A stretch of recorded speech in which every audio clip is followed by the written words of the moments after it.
আজকে আমি আপনাকে ভালোবাসি আপনার সামনাসামনি বলবো স্যার। হ্যাঁ বন্ধুরা, আমরা এমনটা দেখতে পাবো চিরদিনই তুমি যে আমার ধারাবাহিকের আগামী পর্বগুলোতে। বিস্তারিত জানতে ভিডিওতে লাইক দিয়ে শেষ পর্যন্ত দেখতে থাকুন।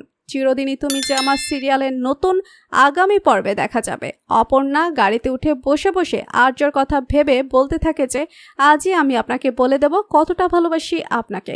আর্য স্যার, আমি খুবই ভালোবাসি স্যার, আপনাকে খুবই ভালোবাসি। আর এই কথাটা আমি যখন আপনাকে বলে দেব আপনিও তখন বলতে বাধ্য হবেন আপনিও আমাকে কতটা ভালোবাসেন। আমি জানি স্যার আপনি আমাকে কতটা ভালোবাসেন, খুবই ভালোবাসেন। এই কথাটা আপনি আমার সামনে বলতে এবার বাধ্য হবেন। আমি জানি সেটা আপনি নিজে মুখে বলতে আমাকে বাধ্য হবেন। এদিকে আর্য তো অপর্ণার দিকে তাকিয়ে থাকে, ভাবতেই থাকে অপর্ণার কথা। অপর্ণার দিকে এইভাবে তাকিয়েই তার মনের কথা ভাবতে থাকে। আর্য অপর্ণার মুখের এই মিষ্টি হাসিটা আর্যর প্রতি ভালোবাসা স্বীকার করাটা প্রকাশ করে। তো বন্ধুরা, তোমাদের কি মনে হয় আর্য অপর্ণা তো এবার এক হয়ে যাবে, দুজন দুজনকে ভালোবাসার কথা মনের কথা বলে দেবে?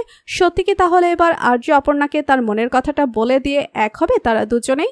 তোমাদের কি মতামত লিখে জানিয়ে দাও কমেন্ট করে। পরবর্তী আপডেট সবার আগে পেতে সাবস্ক্রাইব করুন আমাদের চ্যানেলটি। ধন্যবাদ।